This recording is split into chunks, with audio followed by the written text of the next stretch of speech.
Y hoy nos toca ver los métodos de interpretación jurídica. ¿Se acuerdan, verdad? O ya se olvidaron que ahí nos quedamos. No, licenciada, ahí nos quedamos. Ah, qué bueno que sí se recuerde. Sí, licenciada, en la página 76. Muy bien.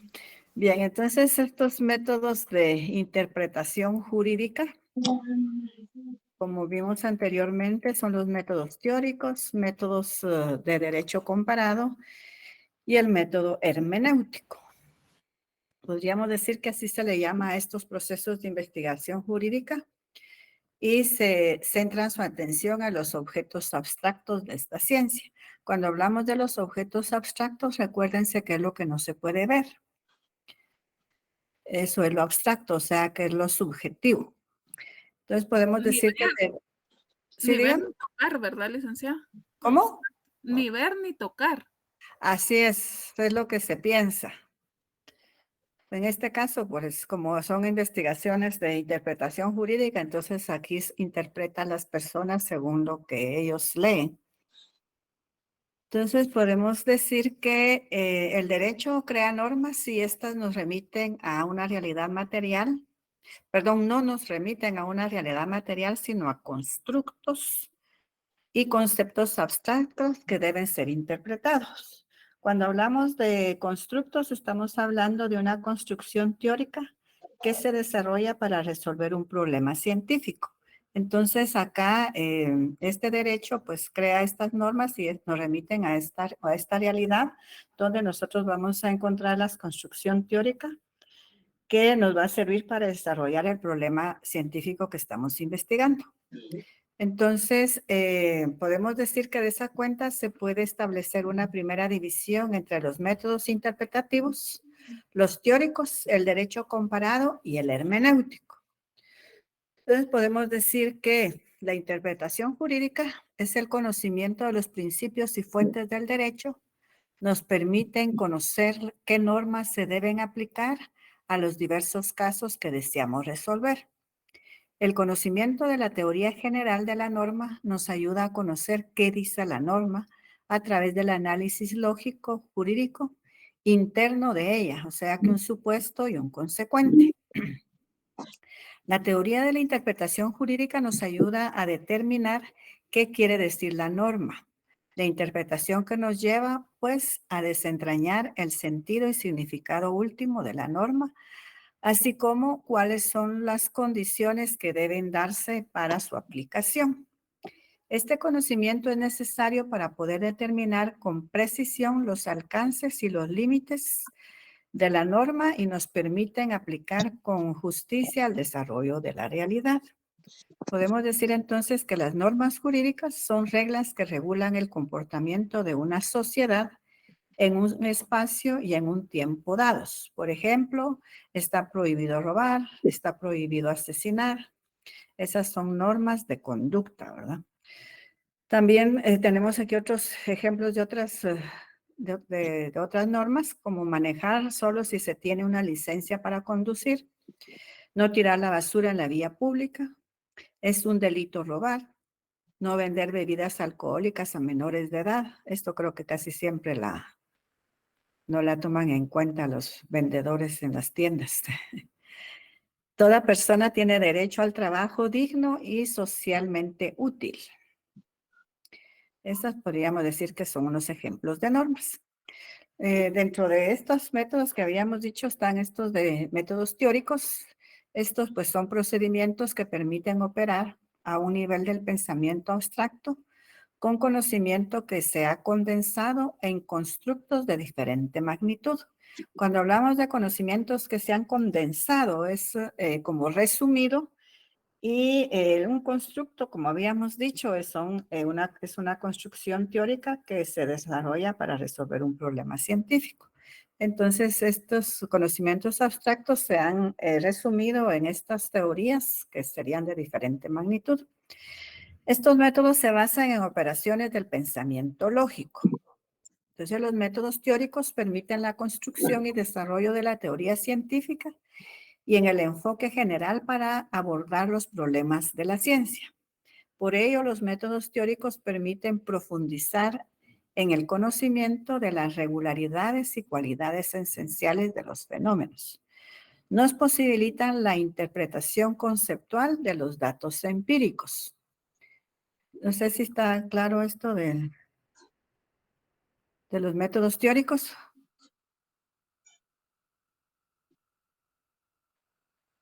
Sí, Ligda. Luego tenemos el método histórico-lógico.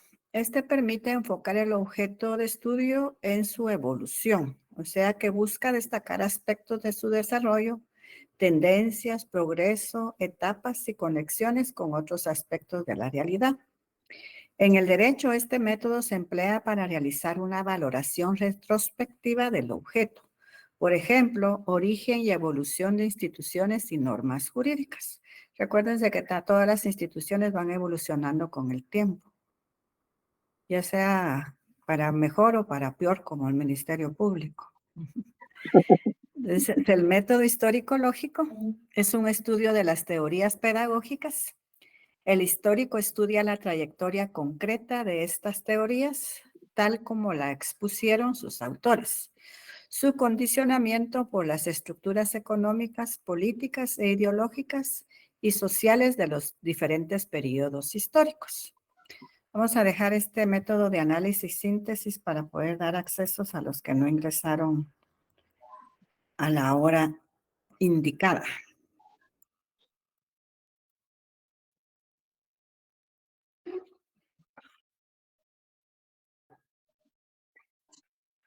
Vamos a dar unos minutos, por si todavía quedaron algunos pendientes de conectarse. Hoy como que ya, como están en examen, ya no se conectan. Y lo que estamos viendo es parte del segundo parcial.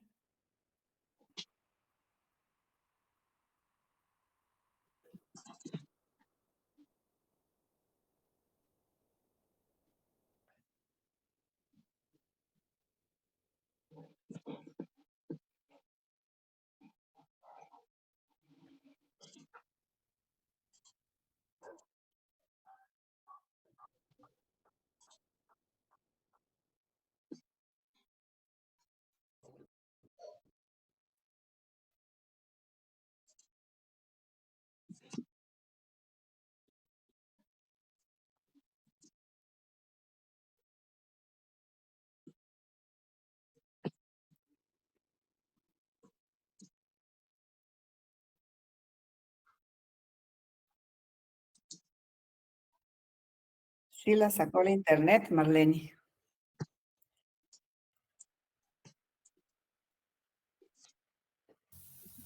¿A mí, licenciada?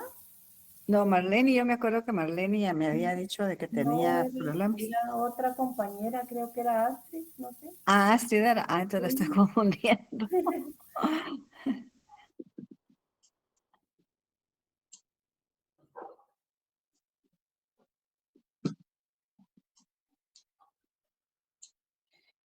Perdón. No se preocupe.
Bueno, ya no quisieron ingresar más, entonces vamos a continuar.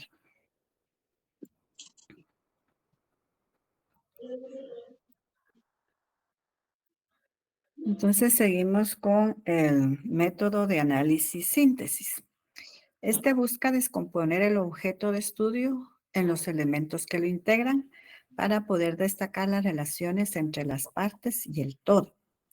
Este método es utilizado prácticamente en todos los procesos de investigación jurídica y no solo en procesos de investigación jurídica. Recuérdense que en cualquier investigación que se realice es indispensable muchas veces utilizar estos métodos, como ya los vimos anteriormente.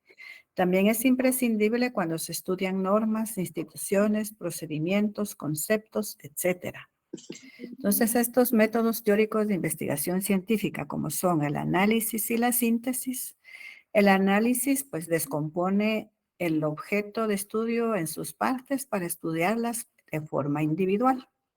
Y la síntesis es integrar los componentes dispersos para estudiarlos en su totalidad.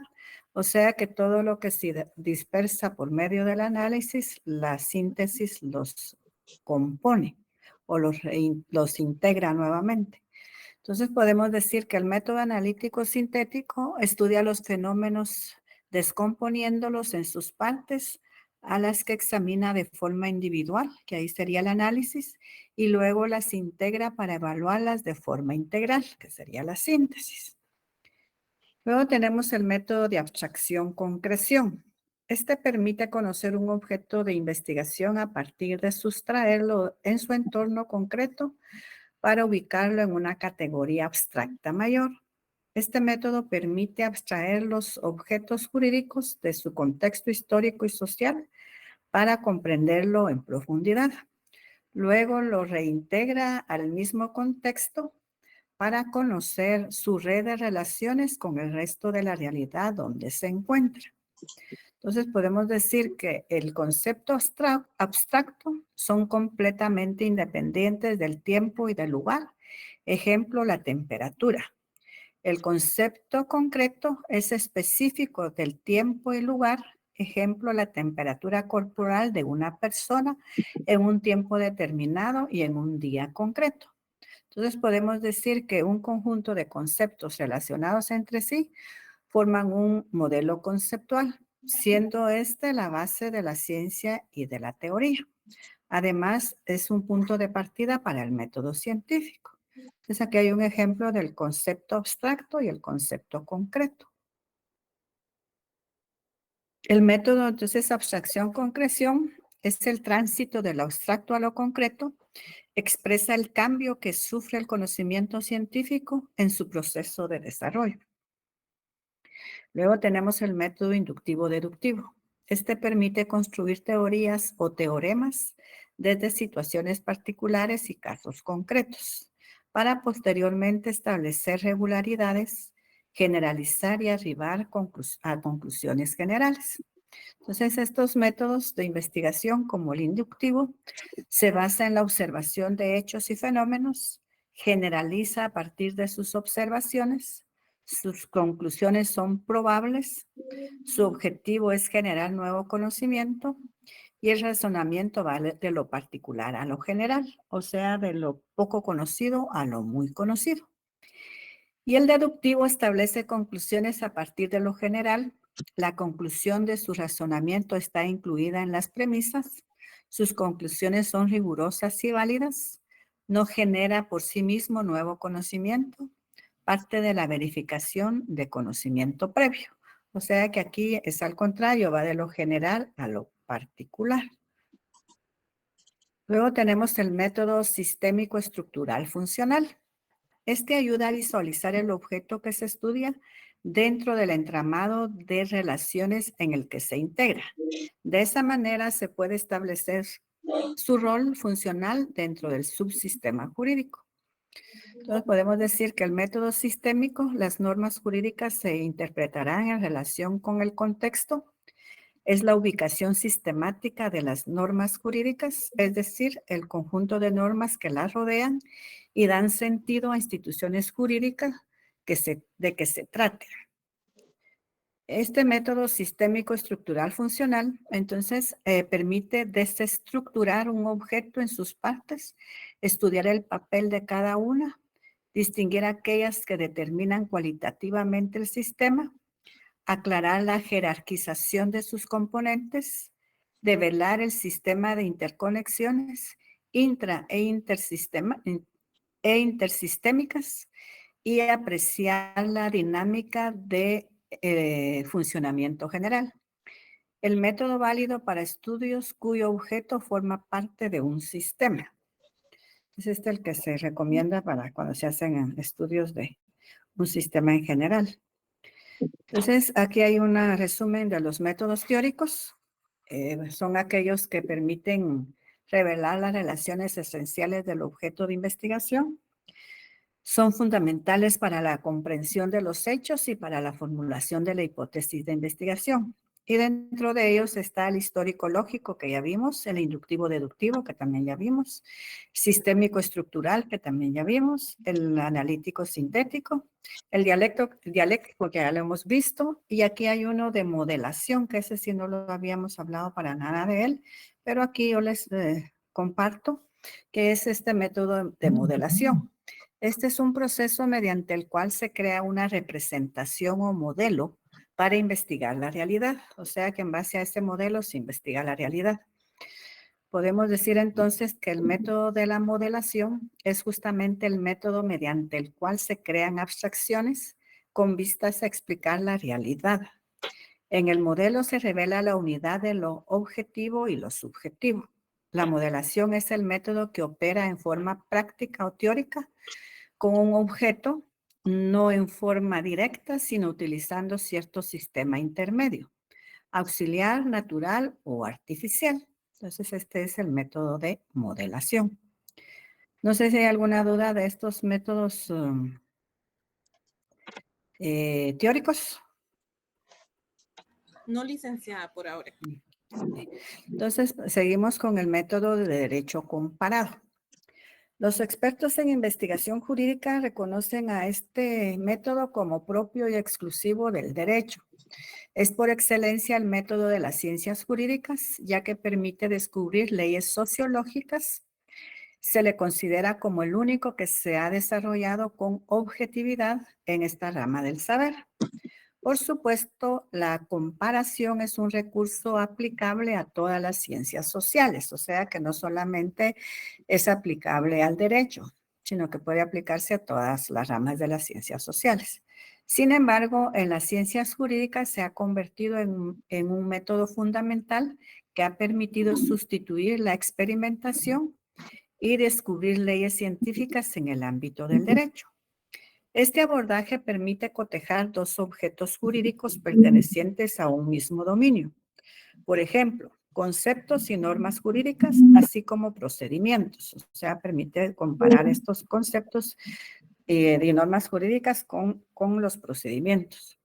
Esta operación ha permitido establecer semejanzas, diferencias y descubrir tendencias. Ustedes ya saben qué es el método de semejanzas y cuál es el método de diferencias. Podemos decir entonces que en la actualidad la comparación no constituye solo un recurso. Sobre ella se está desarrollando una reingeniería de las normas del derecho.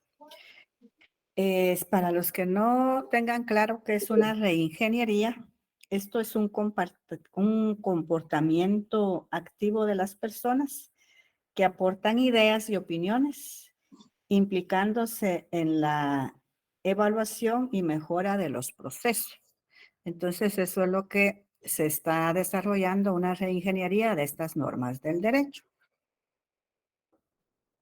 En este mundo globalizado y de interconexiones, la comparación permite homologar instituciones y normas. Cuando hablamos de que permite homologar, estamos hablando de aprobar o legitimar por un poder judicial o administrativo ciertas acciones. Esto con el propósito de hacer los efectos jurídicos que sean propios, o sea, ratifica o confirma un acuerdo celebrado entre partes. Esto significa homologar. Entonces, el derecho comparado tiene como objeto de estudio confrontar los ordenamientos e instituciones jurídicas que existen en el mundo, analizar las diferencias y semejanzas de su estructura, las causas de esas relaciones, con el fin de promover y asegurar el progreso del derecho nacional. Entonces, el derecho comparado analiza la aplicación de una norma semejante a la que se debe interpretar en otra u otras jurisdicciones. Se aprovecha el hecho que los redactores de la ley en muchas ocasiones toman una ley extranjera como modelo. Normalmente eso se hace, ¿verdad? Las leyes extranjeras las utilizan como modelo y las van adaptando a la realidad del lugar donde se están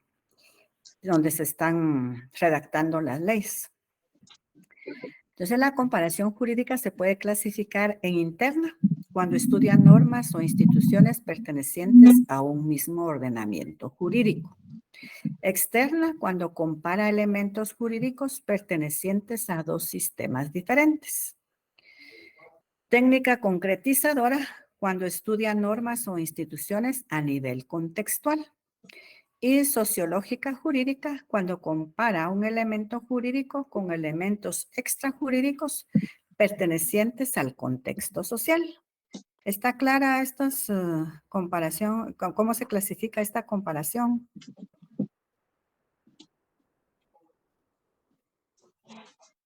Sí, licenciada.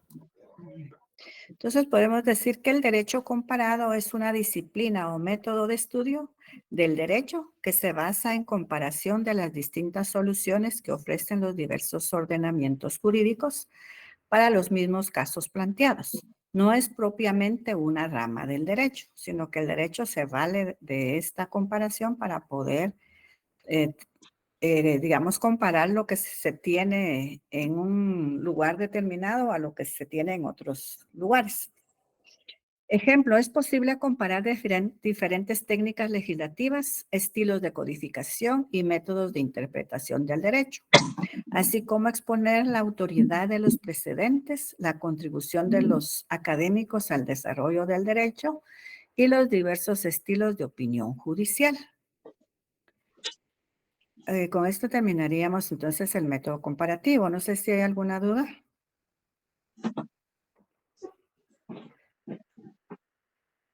Todo bien, licenciada. Continuamos entonces con el método hermenéutico. Aunque ya hemos visto bastante sobre este método, pues aquí también está dentro de los métodos de interpretación jurídica y se utiliza para comprender el significado profundo de un objeto de estudio. Consiste en buscar la comprensión de un fenómeno ateniéndose a tres elementos o perspectivas. Primero se analiza el fenómeno a investigar en sí mismo como una unidad, y en la página 78 hay un ejemplo de cómo se analiza este fenómeno a investigar como una unidad que vamos a ver ahorita.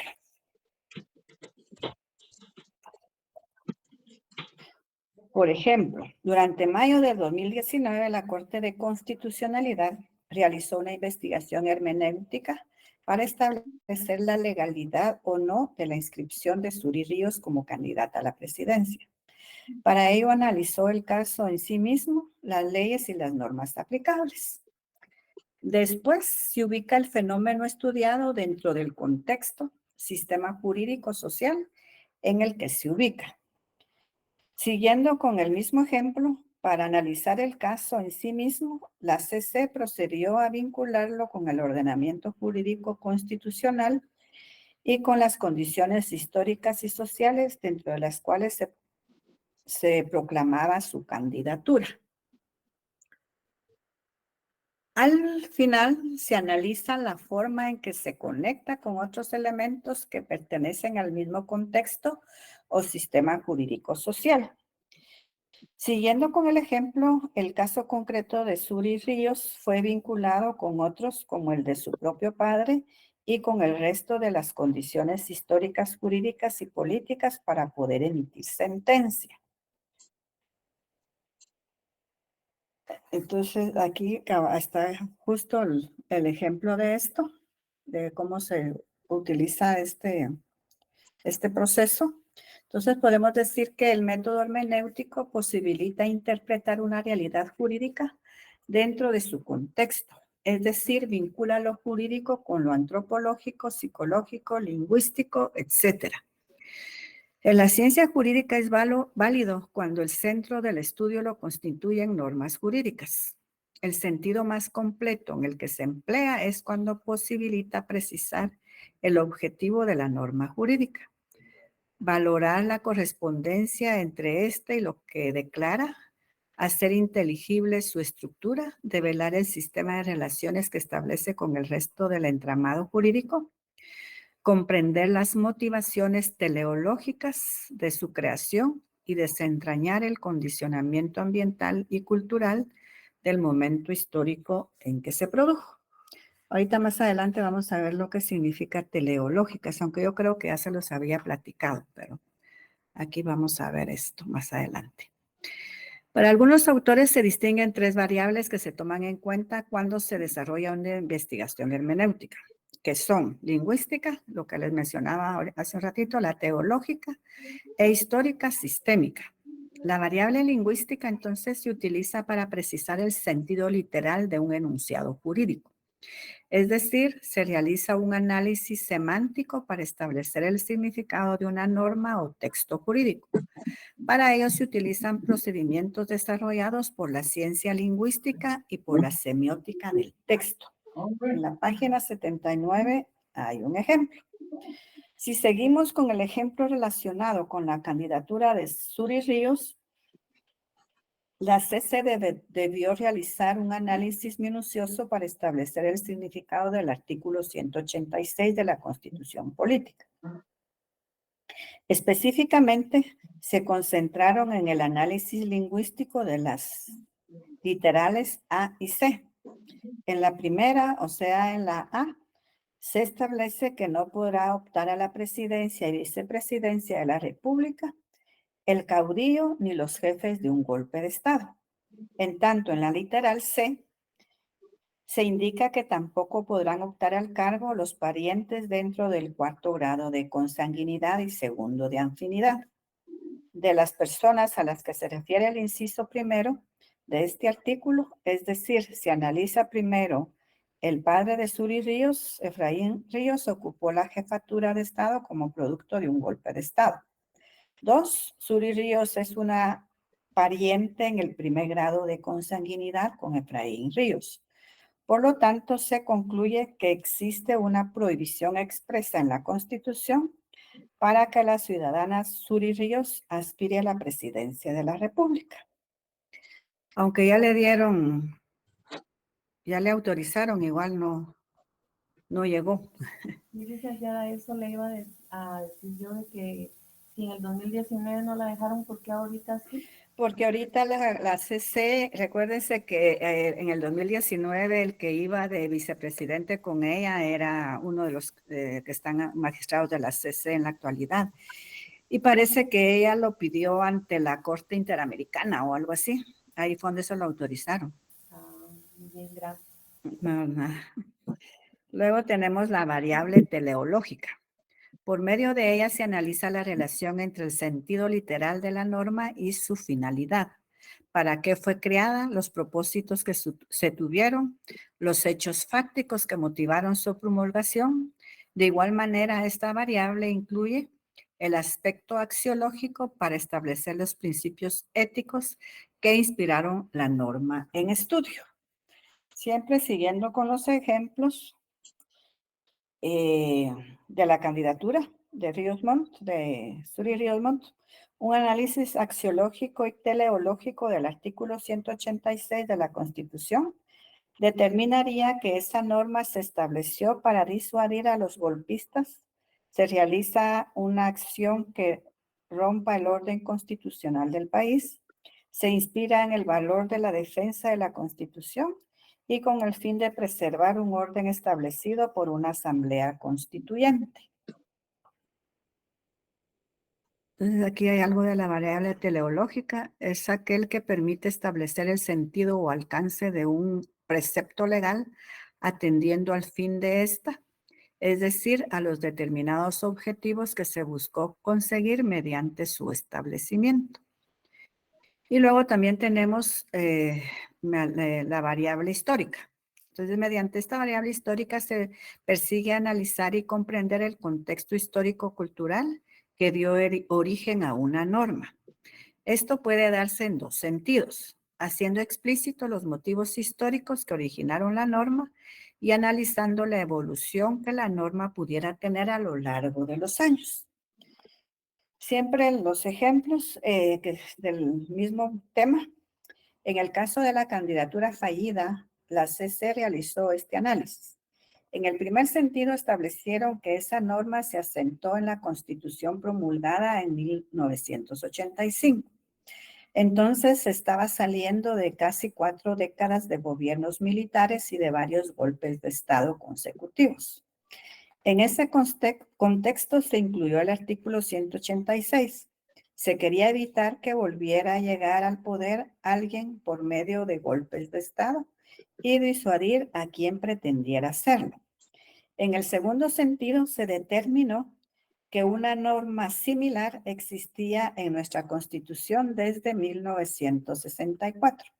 Sin embargo, en lo relacionado con los parientes, antes de 1985, solo se indicaba que no podrían optar al cargo los parientes de golpistas durante cierto periodo de tiempo. De ahí que se eliminara dicha temporalidad para hacer más disuasiva la norma. O sea que en la Constitución de 1964 indicaba por cuánto tiempo no podría ser candidato un familiar de un golpista. Y ahora pues ya no tiene esa temporalidad. Luego tenemos la variable sistémica. Esta variable permite ubicar un elemento o caso jurídico dentro del sistema en el que se encuentra. Esto implica establecer su jerarquía y sus relaciones de funcionamiento.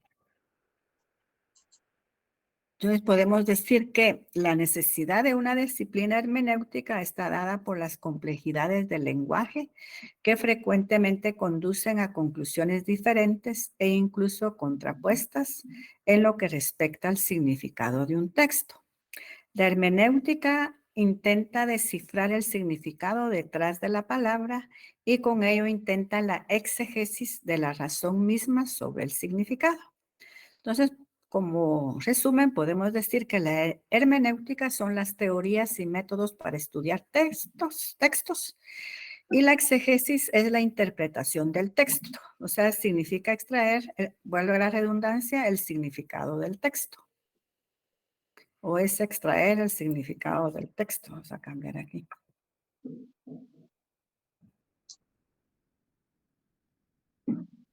Entonces podemos decir que la hermenéutica jurídica son métodos de interpretación de textos legales, aclarar el contenido de las normas y conocer su alcance, aplicar la norma al caso concreto, desentrañar el sentido de la norma, determinar límites de la norma, llenar vacíos de la norma y producir certidumbre y seguridad jurídica.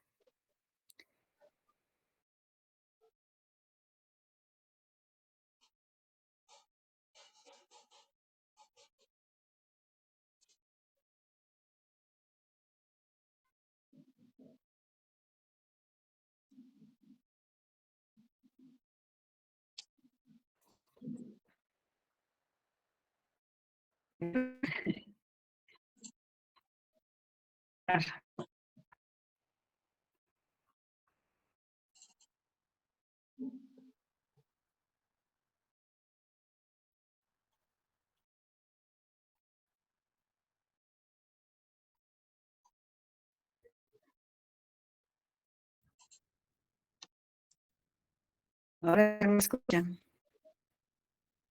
No, Se licenciada. escucha algo entrecortado. Fíjese que se fue la luz, pero fue un apagón. Entonces, ¿sí escuchan bien? Se sigue escuchando entrecortado, Lick. Ay, vamos a ver un par de minutos para que restablezca bien la conexión entonces. Porque aparentemente sí tengo conexión a internet.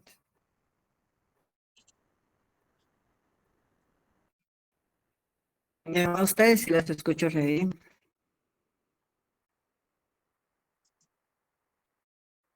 ¿Ya escuchan mejor o siguen entrecortados?